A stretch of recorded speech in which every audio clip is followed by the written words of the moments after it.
Hello guys, isang mapagpalang tanghali po sa ating lahat. Kayo po ay nasa Munting Hardy ni Sir Mio Vlogs. Kamusta po kayo? Nawa po ay nasa mabuti tayong kalusugan, kalagayan sa mga oras na ito. And for today's update and for today's plant video ay ibabahagi ko ang top 5 na halaman na considered lucky feng shui house plant. Ito po yung top 5 na halaman na iba't ibang varieties, different types, cultivars, at tipo ng Syngonium podophyllum. So ito yung pinaka-basic guys. So kapansin-pansin na netted ang kanyang veins. Ang ganitong halaman po is tumatangkad at pwede po nating ilagay siya doon sa bamboo pole para po mas lalo pa siyang maboost ang potential ng kanyang altitude or height. Bakit nga ba ako patuloy sa pagpaparami ng mga Syngonium podophyllum? Dahil po napaka-epektibo neto sa lahat ng uri ng paglilinis ng hangin at take note na madali po silang alagaan, paramihin, and nakakatuwa po dahil you can also propagate this Syngonium podophyllum, all types of Syngonium podophyllum plants po.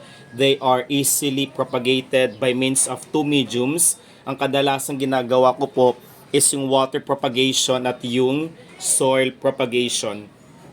So napakatangkad na neto. Ito na po yung kanyang propagation. So this is already 6 months old na propagation ko at nakakatuwa dahil naging matagumpay at successful ang aking halaman na ito. I'm planning to repot this in a larger container. I'm just waiting for my pot na i-deliver po ng Lazada sa akin. Ito siya. So, di ba napakaganda po niya?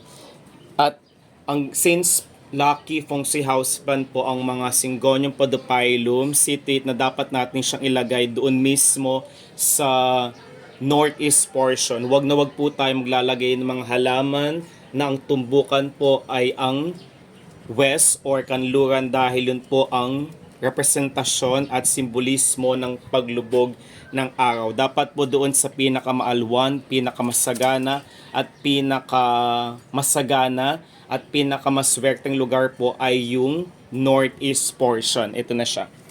Then, yung second na variety is ito yung tinatawag na Syngonium Wenlandi. Napaka-rare. Meron na akong tatlong propagation at ibibigay ko yung isa sa aking malapit na kaibigan. So close friend ko siya dahil nag-request siya ng ganitong halaman. Pwede din pong, since napakaliit po ng ganitong variety ng Syngonium Wenlandi, I suggest na pwede nyo po siyang gawing centerpiece attractor sa inyong living room space. Ito siya. Kunin natin na yan. So nag-trail na po siya. Ang lahat ng varieties, cultivar po ng Syngonium podophyllum po ay considered vine. Kumbaga, gumagapang po sila. Ito na siya. Ayan. Napakalago. Isa yun po sa mga dapat natin consider kung magpaparami po tayo ng Syngonium podophyllum, especially ng Wenlandi, ay be sure na ang ating propagation po ay wag na wag nating ilalagay sa full sun. Ayaw na ayaw po ng ganitong propagation ang mainit na lugar. Situate na ang paglalagay po ng ating stem cutting propagation po ay doon sa mahalumigmig, moist at humid na location ng ating bahay. Ang ganitong halaman po is striking at considered po siya as one of the rarest variety ng Syngonium podophyllum. So dito, ito yung aking third propagation. Nilagay ko lamang po siya since I'm a milk tea lover. Yung basyo or yung container ng aking milk tea, I decided not to throw it away. So instead, I made use of this as one of my planters sa lahat ng aking mga propagation. Nakakatuwa dahil naging matagumpay pong aking propagation. So I'm also planning to repot this next week para po mas lalo siyang magkaroon ng maraming supling anak at dumami pang kanyang dahon at yung pinaka halaman mismo.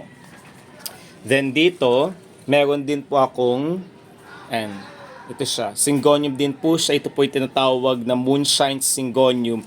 Ito na rin po yung aking propagation at this already 6 months. So, ito na ano na siya, naging leggy na rin po at sagi dahil nilagay ko lamang po siya dito sa white pot. Kumbaga ang white pot na to is reusable po.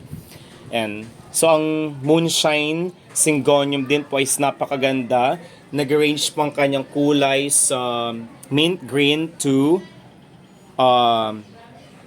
meron siyang kulay ng white, cream, mint to green ang kanyang pinaka-use na possible na makikita sa kanyang foliage or dahon.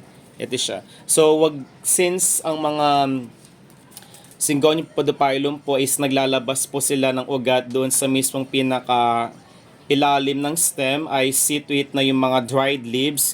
One of the best ways para magkaroon siya ng maraming anak, supling at maraming tinatawag nating foliage or dahon, we are encouraged na do not be afraid to prune. One of the ways of pruning is yung pagtatanggal or pag-remove ng mga unhealthy parts, not only yung mga ligaw na damo or halaman na siyang present doon mismo sa ating planter, also yung mga unhealthy parts, mga tuyong tangkay, dahon, at yung mga not so healthy na mga ugat, yung mga aerial roots po na tuyo na, I suggest na wag po nating kakalimutang tanggalin dahil hindi po yun nakakaganda. Kumbaga, mas lalong titingkad at magiging maganda ang tubo kapag we are pruning our plants, and it's to be done every week po.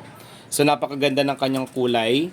So ito is also, I will propagate this by means of water propagation. Ipapakita ko po ang tamang pag-propagate ng mga Syngonium podophyllum doon sa aking next vlog. Di ba napakaganda po? Pagpasensya nyo guys, medyo basag po yung boses ko at hindi po maganda. And also ang pinakalas po na, or fourth, yung isa sa panghuli. So, panghuli siya.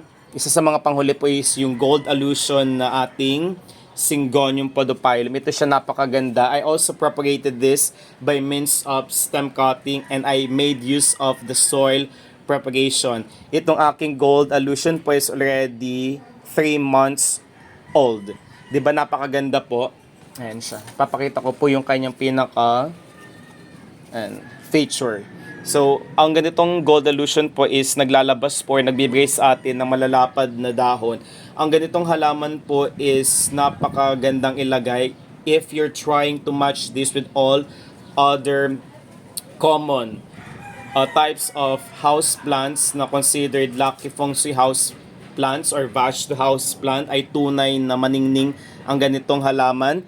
Ang ganitong variety is napakaswerte dahil ang gold is sumisimbolo po ng kayamanan, ng kasaganahan at kaswertehan sa ating buhay. Lahat naman po ng halaman is maswerte at may mga certain types of house plant, particularly na ganitong gold allusion, ay napakaswerteng ilagay sa harapan ng or sa main door para po doon pa lamang po ito po ang magsilbing tagahaltak ng mga matutumal na blessing, at kapag nangyari na napunta na po sa atin yung mga blessing na iyon, wag po tayong mag-atubiling ibahagi yon sa mga taong mas nangangailangan ng tulong. And dito sa pinakagitna, nakakatuwa dahil meron na siyang panibagong dahon, ang umusbong. Ayan. 'Di ba napakaganda po? Then dito yung panghuli po, ito is already been 3 months propagation ko. Ito po yung tinatawag na batik syngonium. Kaya siya tinawag na batik dahil mismo dun sa kanyang dahon po ay marami po siyang mga netted na pattern. Ito siya. Pinopagate ko po ito by means of water propagation at after 3 months of waiting ay tumatangkad na po ito.